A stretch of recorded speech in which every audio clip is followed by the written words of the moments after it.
तहरीक इंसाफ ने सख्त हालात में दिसंबर में अपने नॉमिनेशन पेपर सारे कैंडिडेट के जमा करवाए थे।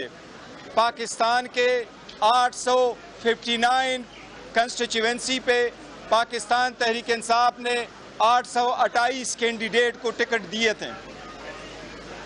वुमेन के लिए भी रिजर्व सीट के लिए प्रायोरिटी लिस्ट इशू हो चुकी थी।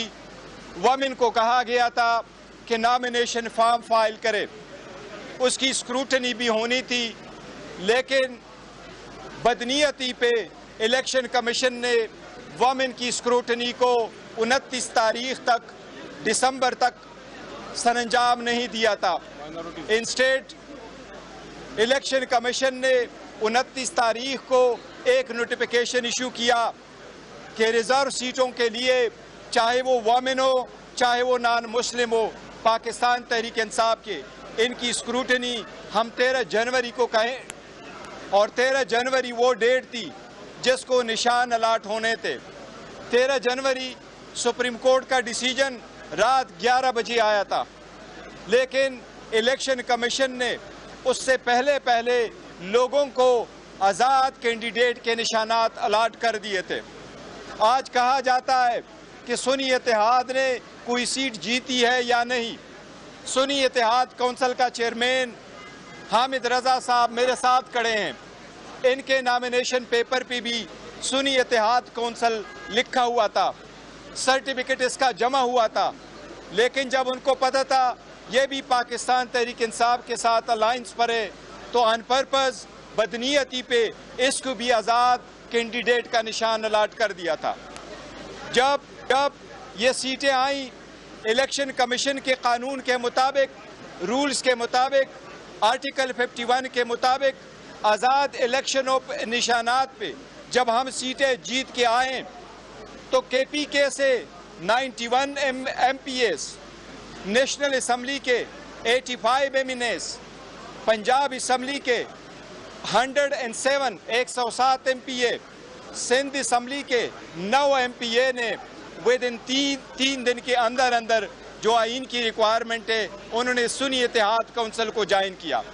उससे मुतालिक हमने 780 पेजेस के कागजात इलेक्शन कमीशन में फाइल किए। इलेक्शन कमीशन ने एक्सेप्ट किया कि इन कैंडिडेट ने कानून और आइन के मुताबिक 3 दिन के अंदर पार्टी ज्वाइन की थी और एक प्रॉपर नोटिफिकेशन इसका इशू कर दिया था। इसके बावजूद कि हमारा हक था कि रिजर्व सीटें हमें मिले, जिसमें 67 सीटें वुमेन की है और 11 सीटें नॉन मुस्लिम की है, वो सीटें हमें नहीं दी गई, जिसकी वजह से हम सुप्रीम कोर्ट में मौजूद हैं। सुप्रीम कोर्ट से हमें उम्मीद है इंशाल्लाह, जजेस की जिस तरीके से ऑब्जर्वेशन आई है कि ये इलेक्शन कमीशन के पार्ट पे बड़ी ज़्यादती हुई है, नाइंसाफ़ी हुई है, उन्होंने गैर आईनी गैर कानूनी कार्रवाई की है, इन्होंने आइन के मुताबिक अपनी ड्यूटी सरंजाम नहीं दी। यही रीज़न है कि आज सेनेट भी इनकम्प्लीट है। सेनेट के इलेक्शन इस रिजर्व सीटों की वजह से आज तक KPK में नहीं हुए, बावजूद इसके कि जब हम असम्बली में कह रहे थे कि जब तक रिजर्व सीटें कंप्लीट ना हुई हो आप यहाँ भी इलेक्शनें रोक ले, लेकिन इसके बावजूद इन्होंने इलेक्शनें करवाई थी।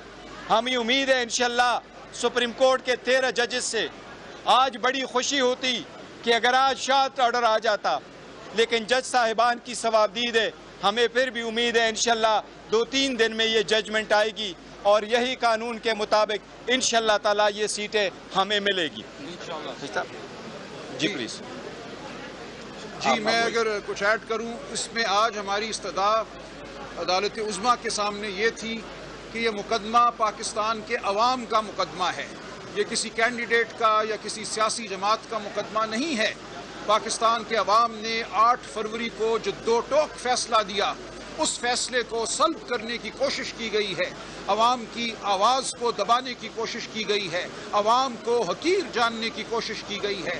हम आज अदालत के सामने खड़े हैं ताकि अवाम की जो आवाज़ है वो सुनाई दे, वो हर ऐवान में सुनाई दे, वो सुप्रीम कोर्ट में सुनाई दे और वो दीगर ऐवानों में सुनाई दे। हम अवाम का मुकदमा लेकर आए थे कि जिसको अवाम ने वोट किया है